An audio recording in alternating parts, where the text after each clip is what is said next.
Okay, hello guys, BN146 here. Welcome to today's video. We're playing on the black side against the 1952 rated Metalson. Okay, went 1d4, replied knight f6, went knight f3. I wanted to play something with an Indian type structure, so I'm going to continue with g6.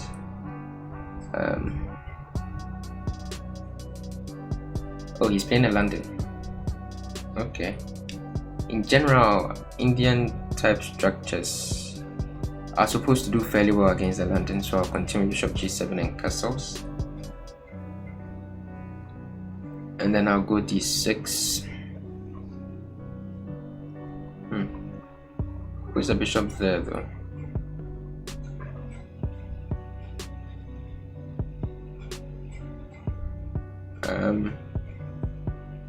Okay, I'll still play d6. I'll put my knight here. I'll play for d5 or c5. Fairly simple stuff. I'm also wondering whether I don't want to just do this and take his bishop pair, but he has like bishop g5, and if I go h6 the g5, there's this knight d2 trick where the queen would hit my knight. So I will start with just knight bd7. Yeah, develop normally, maybe c6, maybe rook e8. There are many moves. He plays a3. Let's want to play b4. I wonder. I'll play rook e8, or maybe rook e8 is premature. He has knight g5. But he's not interested in playing it. Yeah, maybe with the bishop on c4, my whole concept isn't as great because these knight g5 ideas always exist. I'll start with h6 actually. It's annoying enough for me to start with h6. Although that also weakens the g6 square and pawn. This is all just very bad. This is all just very bad. Okay.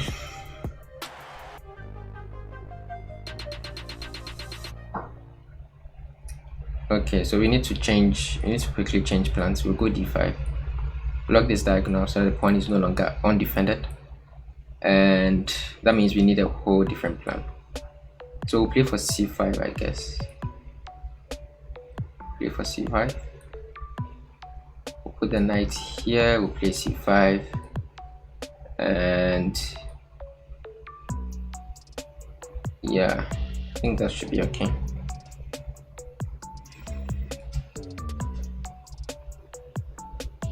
So I had to change gears a little bit over there because I was misplaying the position more than just a bit. So he plays knight bd2. I'm wondering whether I want to play something like c4 this early. I'm not sure. Also, knight here looks very interesting, but then that would hang the d5 pawn. So I guess not.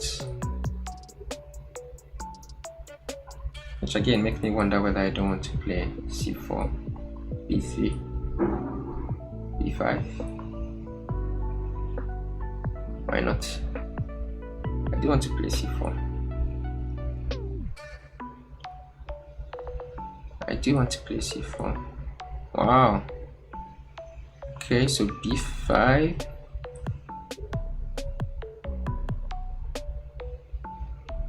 Wow, what a move. Rook c1, because why not? Yeah, b5, knight b6 is what I was thinking. Maybe a possible a5, b4 at some point in the future. Maybe the knight can come over here. But I also really want to play knight h5 because I really also wouldn't mind going e5, right? These pieces are all set up to support the e5 thrust, but I can't do it right now because he controls that square more times than I can attack it. But this knight can both unleash one more defender of that square for me and eliminate one defender of that square for him, which should make it possible for me to push e5. So I like that my pieces are all, nicely set up to play this move right now, so I'm going to go for it. So he goes here. I could take. I don't want to play f6 because the g6 square is already vacant enough. But if I take, okay, I guess it wasn't as great as I would have hoped. At least I get a bishop onto f5. That's something. It's not nothing. I wonder whether we ever want to volunteer this move. No, it just traps my knight. Okay. So okay, we'll just come back then. He can go g4. It's slightly annoying. Also very committal. I guess I can waste the tempo and play b5 just to make sure that there's little. Oh, he goes there. Yeah, I guess that's good, but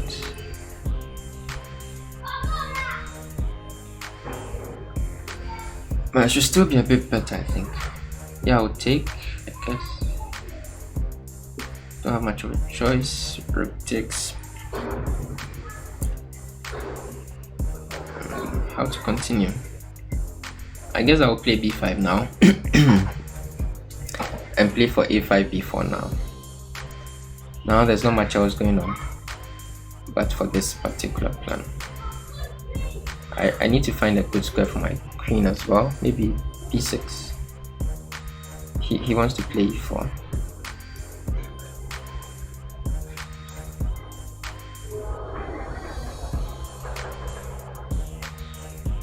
Okay, so b6, e4. I think I'll just play e6, and he doesn't.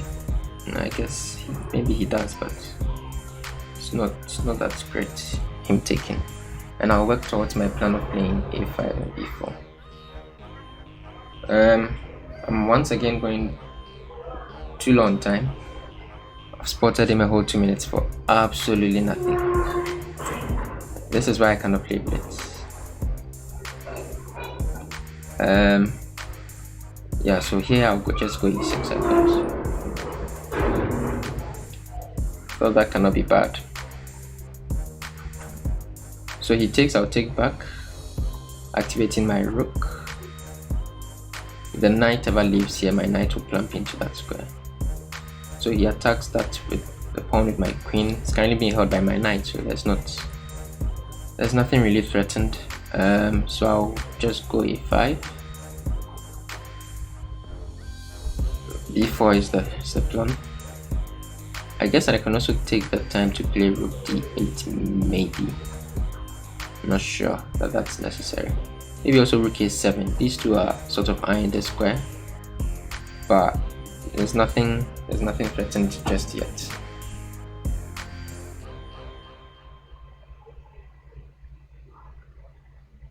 So how does he want to deal with this? h3. Wow, the move that does absolutely nothing. I think. I mean, what's the point? I have no idea. Okay, so I guess I'll go b4.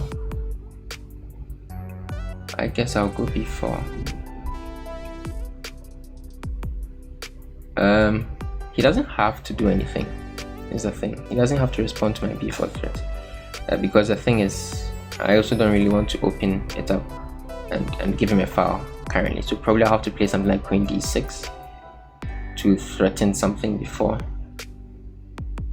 I can cash into those threats. So knight g4 was his idea. It's not a terrible idea. It's probably not that great either. I'll just continue with queen d6, centralize my queen, indirectly hit this pawn. If he takes, I'll take back.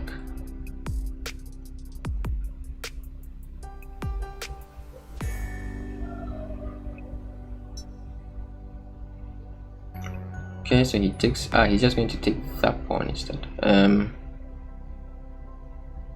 just wondering whether I want to take here now, because I don't want him to be able. If he takes and he takes, if he takes and takes, then takes. Oh, but then this guy is going to. Okay, so that's fine. I always have a target, so that is fine. If he takes, I'll take back. The point is that the d4 pawn will also hang, so you can't take on b4 and I give that my queen is tethered to the f6 square. So I should still be fine. I think I'm slightly better. At least I'm putting on the pressure. So he takes.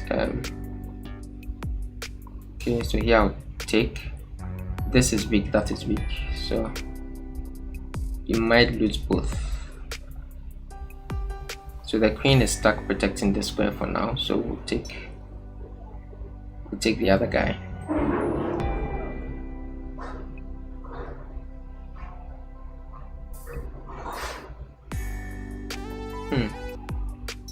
What is this move?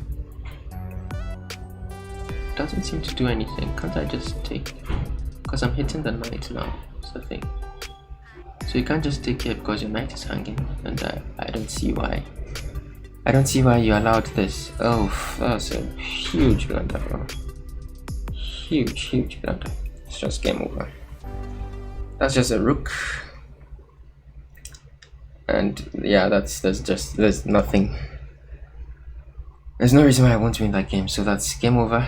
You can quickly take a look through it. It was out of the opening. We got the structure, and then he played the London. So typically, these Indian structures tend to meet the London well.